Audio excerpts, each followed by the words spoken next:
All right. It's Ariel. Am I saying that right?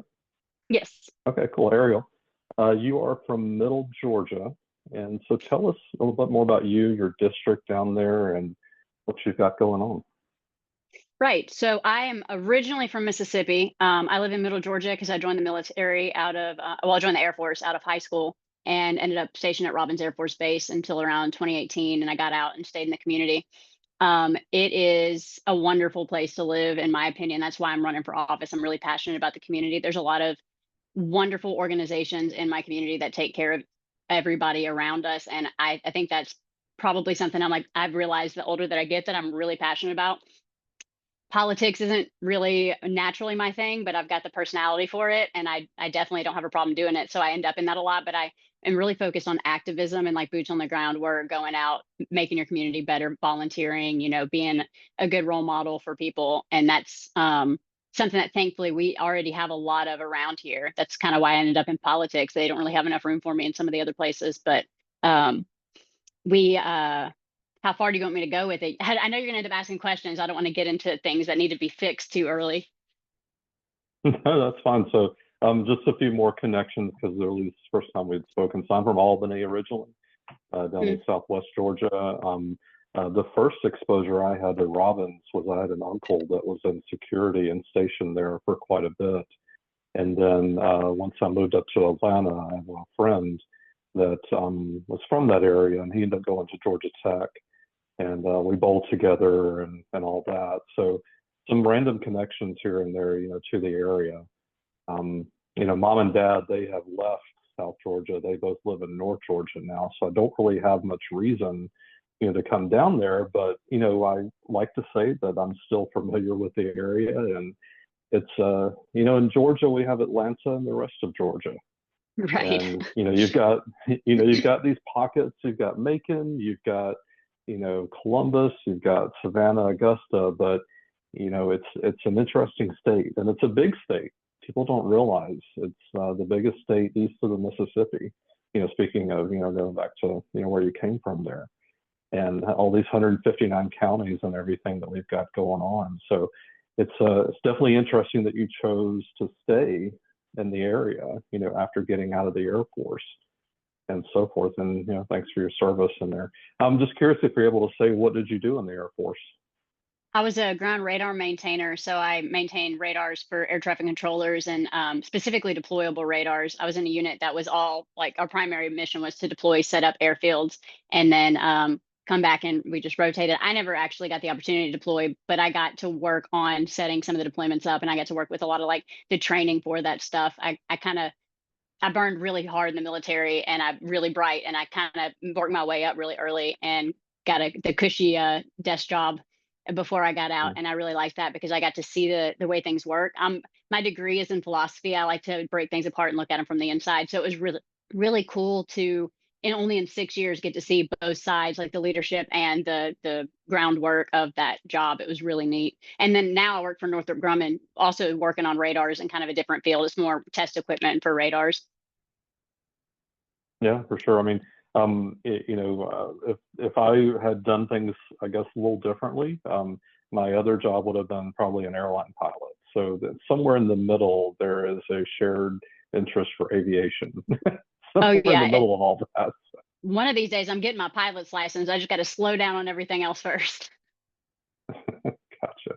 Well, I mean, if you win the district, that probably would actually slow you down quite a bit because it's going to give you quite a part-time job. People don't realize in Georgia the legislature meets. Is it January? What's when do they meet here?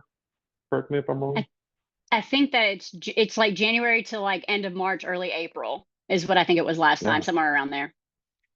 yeah, and these, I did a little road trip this weekend, and I swear I saw a billboard for a guy running for the House up there.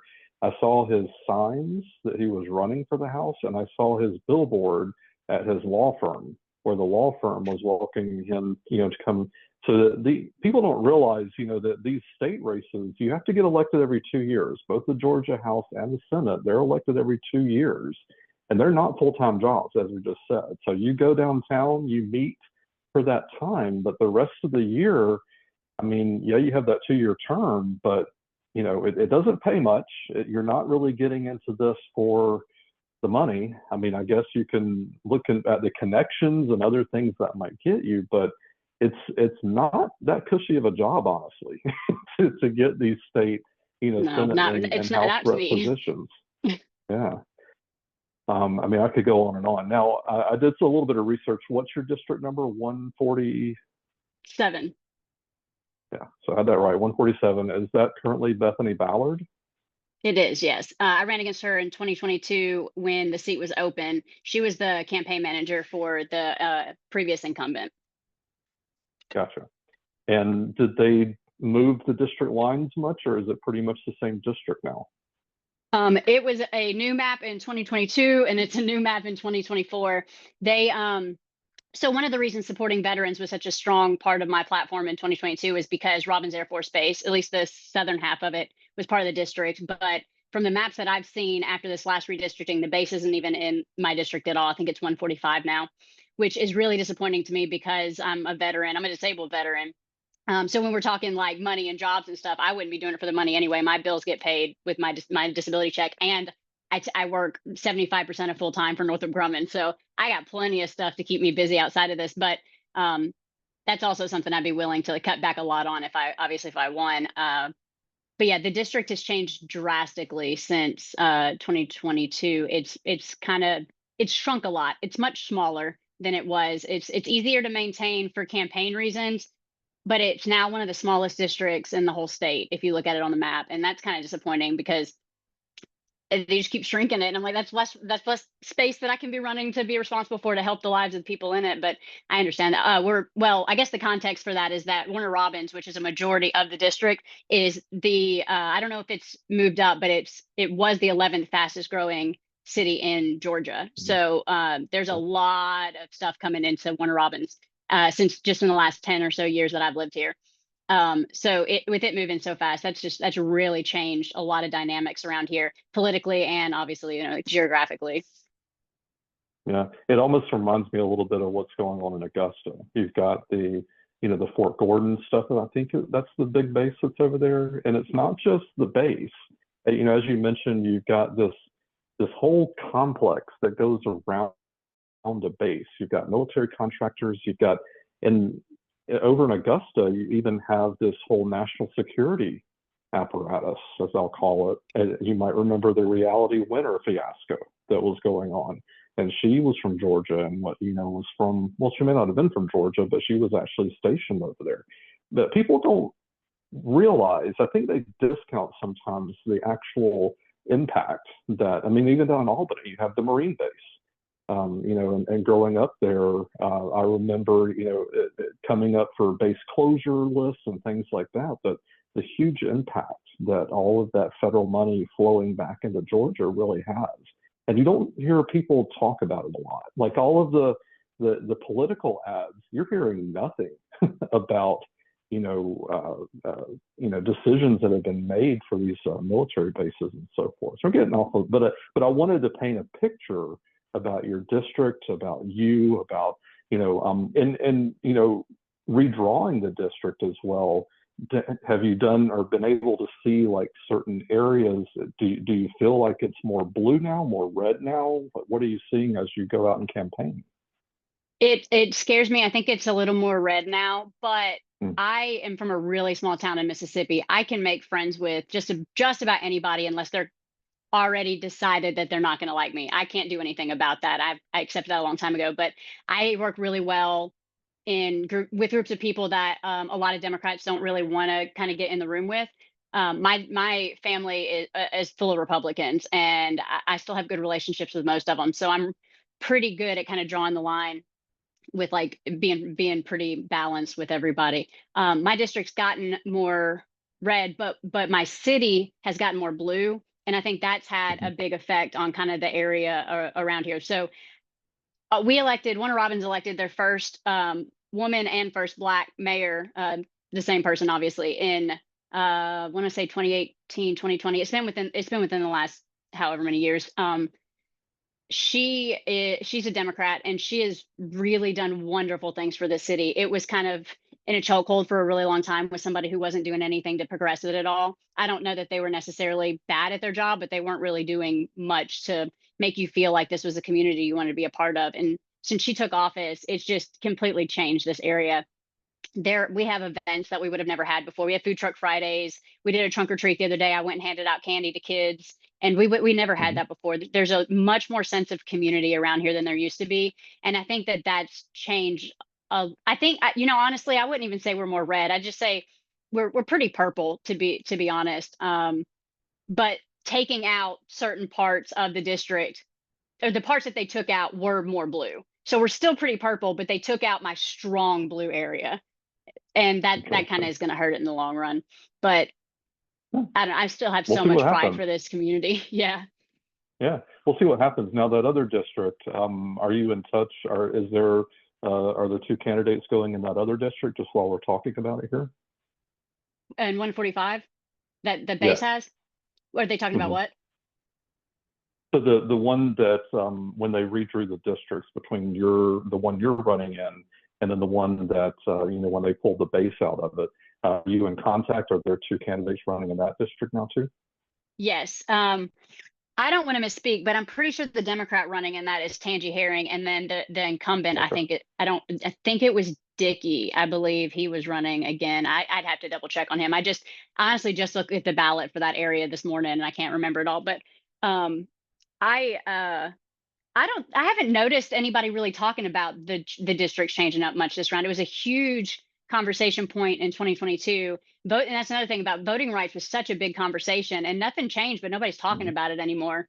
And that kind of bothers me, because if no one else is talking about it and I'm sitting here screaming about it still, they're like, "Hey, we have other things we're thinking about. We want to talk about that." And I'm like, "Yeah, I get it, but we didn't have to move away from this. We still have to talk about Yeah. this."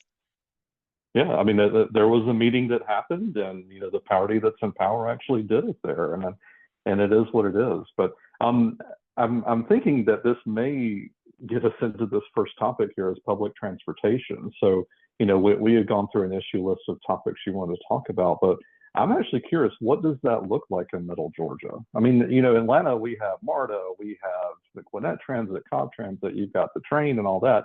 What does that look like in Middle Georgia, public transit? So it's non-existent, which is why it's something I'm so passionate about. For one, because I'm a disabled veteran, so I'm really in tune with the disability community. Um, and they are really struggling around here because they can't get around. Public transportation gets, I think, kind of swept away from people talking about it at the state level because they see it as a city issue. But it's still something that you can get funding for at the state level. It's still something that your taxes are going to go towards. So that's something that is set at the state level. There's also a huge amount of money at the federal level that can be brought down through the Bipartisan Infrastructure Act that like no one is talking about. Anytime anybody talks on Facebook about public transportation around here, you have a million people in the comments like, "Well, how are we going to afford that?" And I'm like, they have like billions of dollars sitting there waiting to be spent. We just have to ask for it. So it's something I'm Mhm. trying to bring awareness about around here, because, like I said, we're the 11th fastest growing city in Georgia. We're we don't really have the leisure to not have public transportation anymore. When I got out of the Air Force, I struggled for a bit trying to find a source of income. I had to wait a couple months before I started getting my GI Bill money, because I got out like at the beginning of the summer, and then I had school starting in the fall. So I had the summer to deal with. So I started driving for like Uber and Lyft just to have something to pay the bills. And I noticed really quickly that it specifically, like even more specifically in Warner Robins, there were a lot of people that were working part-time jobs that were having to pay about $8 one way and then $8 back at the end of the night to get to and from work. That's over 2 hours of their workday if they're making minimum wage, just to get to work and get home in the day. And that's insane to me. There are so many options. I mean, a public bus would just completely revitalize this area. And we have a huge problem with the influx of like in cars and certain roads that can't handle it. They're not doing a lot to build up the infrastructure, like the street infrastructure, but there's so many more people coming in. And public transportation would take a lot of those cars off the road. It would make it a lot safer. There's a lot of traffic accidents that I think would be mitigated by having really good public transportation. Um, but yeah, we don't have anything here. It's a real problem, and I'm also pushing for it from an economic standpoint, because you get people that can get places easier and they don't have to spend as much to get there, and they have more money when they get out to to go shopping. You take a bus ride to a little shopping center, and you have so much more time and energy you can put into it, and money. It just seems like a win for everybody. Yeah. And some other forms of this, I mean, if you look out at I'm not saying by any means, I want to preface this, that Middle Georgia is anything like the Bay Area in California, but you have companies like Google and everything, they put their workers on a bus and they bus them to the campus, to their meeting. You have another extreme, and I have to go back and find the article, but it's been tried in Metro Atlanta. I believe MARTA was trying it. But of course, you can ride MARTA buses, you can ride the trains, but they were trying these on-demand type services. Think of it as like Lyft and Uber shared, but like 2 or 3 times the capacity. And they would look at the analytics and see at 7 a.m., 7:30 a.m., you have 10 to 15 people going from this part of the city to this part of the city. And it made sense to actually run a small minibus in that route in the morning and then the reverse in the evening. It doesn't have to be, huge buses, or things like that. There are other more cheap options to make this happen. And yeah, I mean, it's there for the taking. And I live in Tucker. This is DeKalb County, and I'm not too far from Beaufort Highway. And I don't know if you've ever been up to this area, Beaufort Highway. You can literally get anything on Beaufort Highway. There are parts of Beaufort Highway where there's no English, and you have folks there that they take it upon themselves that you have. It's not a MARTA bus. It's like a local bus service that you can just ride up and down Beaufort Highway on, because it literally is a marketplace for that. You have unbranded or Latino versions of Lyft and Uber in this area, and it's there for the taking. I mean, this is capitalism at its finest. And Don't say that dirty word around me. I know, but it literally is. I mean, but people want to debate socialism or whatever, but it literally is that. So there are ideas out there for the taking.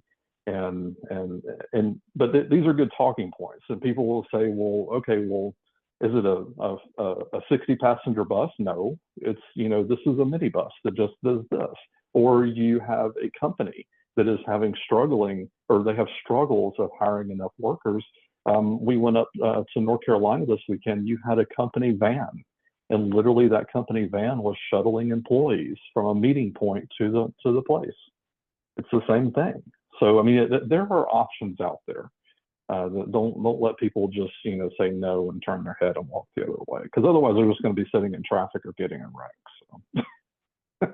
Which leads to healthcare. Right. Yeah. So. Oh, yeah, true. You need that for your accidents. Right. So, here in Georgia, Kemp just continues to not, and this is coming from someone who is on Obamacare right now. My current employer does offer a plan, but it's not advantageous for me to take that plan.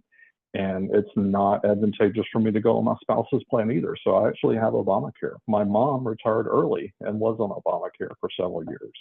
And I'm scared as hell that Georgia wants to take over. And I think they're the first state to be allowed to do what they're doing with this whole Georgia access thing. I'm scared as hell what they're going to do. Right now, they claim they offer the same plan for next year with just a little bit more money. But, this is coming from an overweight white guy that when I got laid off decades ago, or was it 2 decades ago? We didn't have Obamacare, and the company shut down. There was no COBRA. And there was one insurance company out there that would cover me for double the premium. Yep. This is why I'm scared as hell. That Georgia claims they're going to have a better idea than what Obamacare has been doing for how long now? Long enough to know that it works, or that it's a good option. Yeah. What are you hearing down there? It's pretty split. The thing that I don't understand is pretty much everyone says we want expanded healthcare, right? That's great. But the second you say, okay, let's expand Medicaid, they're like, no, we can't expand Medicaid that's liberal, woke, whatever. I'm like, you just said you wanted better health care. What do you think this means? So it's almost like it's just been, the connotation is just so twisted for some people. It doesn't, you have to just say it the right way. Like, do you want good health care? Yeah. Okay, then vote for me and I'll go make it work. Like Yeah. I'll get it to you. But yeah, Yeah. expanded Medicaid, like from what I've heard, the money it's already been paid for. It's sitting there. It's another thing like public transportation, just waiting to be dispersed to the people. Because for some reason we have all these things that just keep sitting in a spot when there are places they need to be. And that's why I'm running. I want to bring the things that need to be in this community here. But yeah, expanded Medicaid. I keep trying to pound it into people. You would pay less if you were using Medicaid than you would with your private insurance. I pay for private insurance, and half of the medical clinics around here say I'm out of network. Then what is the point? Mhm. Why am I? Almost nobody will take my dental insurance. I think there's one dentist office in this entire town. And while we're on that topic, it takes about 6 months to a year to get in with a dentist in this area right now because we are at such a lack of healthcare. But we have no problem bringing in 700 new car washes and coffee shops. And Mhm. we need specialists around here. We really need to find a way to start bringing in, or like incentivize healthcare specialists to move into our area, because it is just so hard to get anything around here. I knew a guy who had a dental emergency, like really strong pain, and they told him it was a 6 month wait before he can get seen for a dental emergency. Like So, what do so you what think does an he do? Just emergency drive to is? Atlanta? I Just mean, what I do you don't know. drive to Atlanta? He just waits. He's the type of guy that's just going to do it. He's just going to do it. He's just going to wait until he's got time, I guess, or he's allowed in. But we are at a lack of good health care already. And like a majority, I'm sure I say like you probably already do, obviously, but a majority of rural counties in Georgia don't have access to like clinics, or definitely don't have hospitals. And that's another thing that this would do. It would bring healthcare clinics and hospitals and specialists into these areas so that they actually have access to it, and they don't bleed out in the hour in between their house and their nearest clinic. That's something people don't think about when they're talking about this. It's such a big conversation, and we just hear these small talking points about it, and we miss how important it would be. But it's already there. It's already been paid for. It's going to give you better options than you already have. I'm currently going to the doctor to try and diagnose some issues I've been having, and I had to get some diagnostics done for this. So I called to make the appointment, and they're like, "Your insurance doesn't cover it. It's going to be $400 for this for a CT scan." And I I can't continue going to my doctor to figure out what's wrong with me without this. As it is, this doctor's office is I'm pretty sure out of network too. So I'm already paying more because I can't just keep looking for places. Eventually you have to stop somewhere. And now you're telling me that I have to pay extra even though I have insurance. It's just it's insane that people aren't. Everybody wants to complain about private insurance, but nobody wants to do anything about it. Well, not nobody, but the majority of people just want to make it this boogeyman in the background that they don't actually want to confront. It also sounds a lot like capitalism to me. So until America decides to permanently change that healthcare in America is not a money-making proposition, none of this is going to change. And I mean, the rest of the world does not look at healthcare as a money-making proposition.